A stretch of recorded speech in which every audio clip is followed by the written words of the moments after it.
semuanya, selamat datang di channel YouTube saya, Desa Aristia. Teman-teman, apa kabar? Semoga semua dalam keadaan sehat ya, dan tetap semangat untuk menjalani hidup. Nah, video saya kali ini bisa menemani hari-hari teman-teman yang mungkin sedang mempersiapkan diri untuk tes SKB ya. Tes SKB di bawah Kementerian Pendidikan dan Kebudayaan itu ada tes penalaran dan pemecahan masalah. Nah, di sini saya mencoba membuat bahan belajar untuk teman-teman menghadapi persiapan SKB. Jadi saya akan membahas mengenai tes penalaran analitis. Mungkin ya soal seperti ini akan muncul di SKB Kementerian Pendidikan dan Kebudayaan. Ini juga bisa kalian gunakan untuk misalnya menghadapi tes potensi akademik atau TPA ataupun tes-tes lain yang memang memuat indikator tes penalaran. Langsung saja ya, kita mulai ke soal yang pertama. Suatu proyek terdiri atas beberapa jenis proyek kecil, yakni proyek A, B, C, D, E, dan F. Proyek kecil ini berkaitan satu sama lain sehingga tiap jenis pekerjaan diatur sebagai berikut. Proyek B hanya boleh dikerjakan bersama proyek C. Proyek A boleh dikerjakan bersama proyek E. Proyek B tidak boleh dikerjakan bersama dengan proyek D. Proyek E dikerjakan jika dan hanya proyek F dikerjakan. Jika proyek A dan D dikerjakan, maka yang pasti tidak dikerjakan adalah. Jadi di sini kita garis bawahi yang ditanyakan adalah yang pasti tidak dikerjakan jika proyek dan D dikerjakan, gitu ya. Nah, di sini teman-teman melihat ada 4 pernyataan di dalam soal yang diketahui. Kita lihat pernyataan yang ketiga, proyek B tidak boleh dikerjakan bersama dengan proyek D. Nah, ini jelas banget ya. Proyek B itu tidak boleh dikerjakan bersama dengan proyek D. Sedangkan di dalam soal kalau proyek A dan D dikerjakan, nah nih proyek D dikerjakan, maka yang pasti tidak dikerjakan. Nah, mengacu ke pernyataan 3 itu jelas sekali bahwa proyek B yang tidak boleh. Jadi inilah jawabannya A. Kita lanjut ke nomor 2, masih dengan cerita yang sama.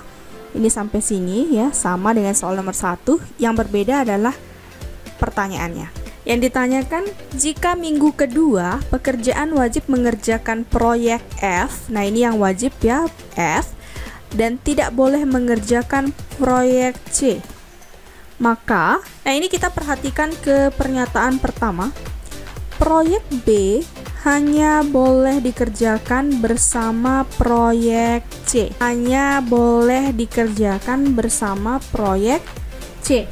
Karena proyek C tidak boleh dikerjakan nih, tidak boleh mengerjakan proyek C, artinya apa? Proyek B ini juga tidak boleh dikerjakan. Nah, jadi jawabannya B, pekerjaan tidak mengerjakan proyek B. Ini dia, berdasarkan pernyataan 1. Ya, kita lanjut ke soal nomor 3 ya teman-teman. Jadi untuk soal nomor 3 masih sama seperti soal 1 dan 2, kita menggunakan cerita yang sama, hanya berbeda di bagian pertanyaan. Jika pekerjaan sudah mengerjakan proyek E, maka titik-titik. Nah, kita akan memilih pernyataan mana sih yang tepat untuk menjawab pertanyaan ini. Kita tinjau dari pernyataan 1. Pernyataan 1 ini tidak ada hubungannya dengan E ya. Kemudian pernyataan 2, proyek A boleh dikerjakan bersama proyek E. Nah, kita lihat di option, ada tidak yang menyebutkan hal itu? Option A, pekerjaan tidak akan mengerjakan proyek A, ini salah. Karena berdasarkan pernyataan 2, itu proyek A boleh dikerjakan bersama proyek E, yang ini pasti salah. Kemudian, nah ini B, C, D tidak ada ya yang berhubungan dengan pernyataan 2. Kita lihat ke pernyataan yang ketiga. Proyek B tidak boleh dikerjakan bersama dengan proyek D. Kita lihat, ada nggak hubungannya dengan E? Tidak ada ya. Jadi, ini yang ada B dan D-nya ini pasti salah ya. Nggak ada hubungannya. Kemudian kita tinjau pernyataan yang keempat, proyek E dikerjakan jika dan hanya proyek F dikerjakan. Nah, karena yang tadi ditanyakan adalah kalau E sudah dikerjakan, maka dia juga mengerjakan proyek F. Jadi jawabannya C ya, berdasarkan pernyataan yang keempat. Kita lanjut ke soal nomor 4. Masih dengan cerita yang sama, pertanyaannya yang berbeda. Jika pekerjaan tidak mengerjakan proyek C, maka titik-titik. Nah, kita tinjau dari pernyataan pertama. Proyek B hanya boleh dikerjakan bersama proyek C. Artinya apa? Kalau tidak mengerjakan proyek C, ya, kalau tidak mengerjakan proyek C, berarti proyek B ini juga tidak dikerjakan. Ada nggak di option? Ternyata ada option yang D. Pekerjaan tidak mengerjakan proyek B. Itu sesuai dengan pernyataan yang pertama ini. Oke, jawabannya D. Jadi teman-teman, perlu saya jelaskan di sini untuk soal nomor 1 yang sudah kita bahas barusan. Kemudian nomor 2, 3 dan 4 ini termasuk jenis soal penalaran analitis untuk model soal implikasi atau hubungan antar syarat. Nah, teman-teman, untuk tes logika analitis itu merupakan tes yang bertujuan bagaimana melihat kemampuan teman-teman dalam menghubungkan informasi yang faktual dan sedikit tidak beraturan, serta memecahkan suatu permasalahan dengan menghubungkan gagasan lain. Nah, jadi teman-teman dalam tes ini dituntut untuk berpikir tingkat tinggi, yakni berpikir analitis. Oleh karena itu, teman-teman harus terus berlatih dengan rajin dan memahami maksud soal dengan seksama ya. Selanjutnya, saya akan membahas soal nomor 5. Ini adalah soal penalaran analitis untuk model soal kombinatorik. Jadi untuk tipe soal ini biasanya menyediakan masalah berupa penyusunan jadwal, kemungkinan cara berpakaian, kemungkinan posisi duduk, dan kemungkinan-kemungkinan lain yang bisa dikerjakan dengan membuat tabel penyelesaian maupun grafik. Mungkin teman-teman sudah pernah ya melihat soal seperti ini pada saat tes SKD ya. Kemudian kita meletakkan masing-masing komponen soal pada tempat yang sesuai dengan yang disyaratkan soal.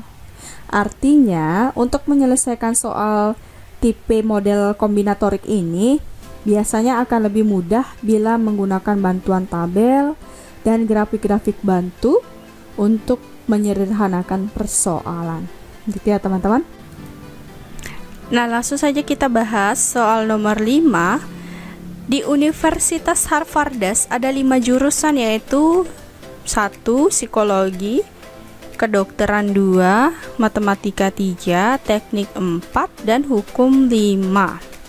Dari jurusan-jurusan tersebut, Hamka, Putra, dan Anggi harus memilih jurusan yang berbeda dengan aturan. Apabila ada yang memilih matematika, maka tidak ada yang memilih teknik. Dan apabila ada yang memilih kedokteran, maka tidak ada yang memilih matematika. Satu di antara mereka pasti memilih psikologi. Putra tidak memilih hukum dan Anggi tidak memilih kedokteran maupun hukum. Baik Hamka, Putra maupun Anggi secara berturut-turut dapat memilih jurusan. Nah, inilah soal kombinatorik ya teman-teman, ada pilihan seperti ini. Kita harus melihat aturan yang dipersyaratkan di dalam soal. Nah, ini yang diminta adalah Hamka, Putra, Anggi. Kita lihat untuk pilihan B dan C, ini pasti salah. Kenapa? Kita bisa tinjau dari pernyataan 1, yaitu apabila ada yang memilih matematika, maka tidak ada yang memilih teknik.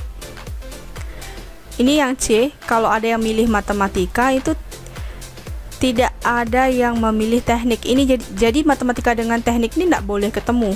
Ini pasti salah. Kemudian apabila ada yang memilih kedokteran, maka tidak ada yang memilih matematika. Jadi kedokteran dengan matematika tidak boleh dipilih bersamaan.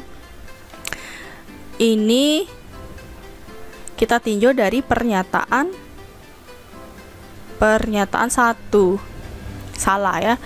Kemudian untuk yang poin D, kita bisa tinjau dari pernyataan yang ketiga. Jadi di sini kan tadi Hamka putra Anggi. Berarti matematika ini Hamka, hukum ini putra, psikologis Anggi gitu ya. Lihat pernyataan yang ketiga, putra tidak memilih hukum. Apakah di sini putra memilih hukum? Iya. Sedangkan di pernyataan ketiga tidak memilih hukum. Dan Anggi tidak memilih kedokteran maupun hukum. Angginya boleh ya psikologi, tapi si putranya nih nggak boleh ambil hukum. Jadi yang D salah.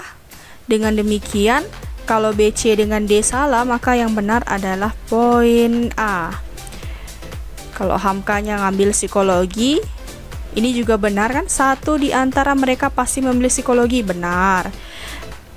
Ini si Hamka. Putra ngambil kedokteran boleh nggak? Boleh, tidak ada yang menyalahi aturan 1, 2, dan 3. Putra tidak boleh hukum, tapi kalau kedokteran boleh nggak? Boleh, aman. Anggi ngambil teknik boleh nggak? Anggi itu tidak boleh kedokteran atau hukum, kalau teknik boleh. Jadi tiga-tiganya ini benar, psikologi, kedokteran, teknik. Tidak menyalahi aturan 1, 2, dan 3. Jadi jawabannya A. Baiklah teman-teman, sampai di sini dulu video saya kali ini. Kalau kalian suka dengan video ini, jangan lupa like. Untuk menambahkan komentar, silahkan tuliskan di kolom komentar. Untuk mendukung saya membuat video-video yang bermanfaat seperti ini, jangan lupa subscribe channel YouTube saya, Desa Aristia. Untuk mendapatkan informasi kalau saya mengupload video terbaru, jangan lupa nyalakan lonceng notifikasinya. Jika teman-teman ingin berbagi manfaat ke lebih banyak orang, jangan lupa share video ini. Terima kasih banyak sudah menonton, terima kasih banyak atas dukungannya. Semoga hari-harinya menyenangkan dan sukses buat teman-teman semua. Sampai ketemu di video berikutnya. Bye-bye.